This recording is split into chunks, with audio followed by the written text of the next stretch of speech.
Al-Kadosh Boker Or, Mishna Yomi Masechet Batra Perek, Chet, chapter 8. Mishnah Zayin and Chet, Mishnah 7 and 8.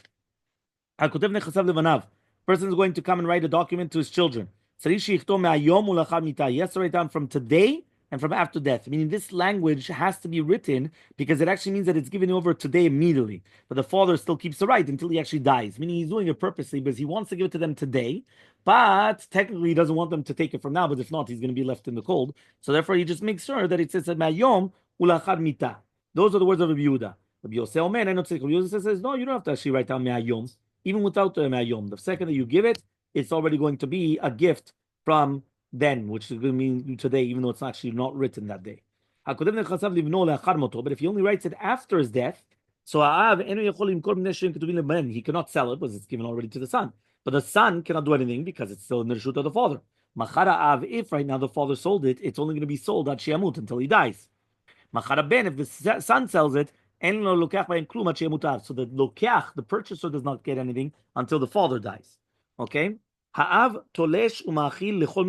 father may detach produce and do whatever he wants, right? To whoever he wants. And whatever he left over talush, that belongs to the yorshim. That belongs to the heirs, right, of the property. He says, if he left over older and younger children, the older sons are not clothed at the expense of the younger ones. Not the young ones, the older ones. They divide everything equally. They divide the estate equally. That's what they're doing.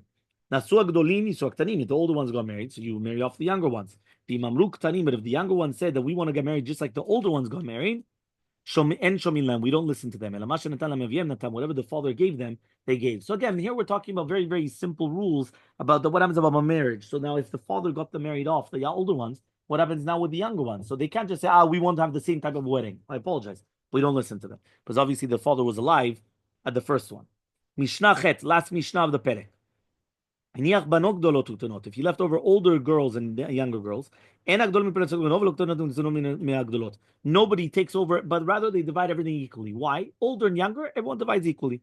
Now, if the older ones got married, right, and now, right, Yisu the Ktanot also, the younger ones, the same thing. But if the younger ones want to say that we are going to get married just like you guys got married, so then we don't listen to them, but rather whatever the father gave them while he was alive, that's what he gave them. The younger daughters do not receive anything more for their expenses because at the end of the day, it's not part of the inheritance. So therefore, they don't get anything extra. Meaning, if the father went and he spent $100,000 on a wedding, on the first wedding, and then afterwards he passed away, and then only we want to spend this. No, sorry, whatever's left over, that's what's left over.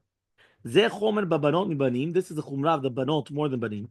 That the girls take over the boys, meaning at the expense of the boys. But they do not come and receive support at the expense of the daughters, right? Which means that the boys, if there's not enough property, the girls take everything because they need enough for parnasan, they need enough for eating. So they're going to take for eating more than anybody else. Have a wonderful day, everyone.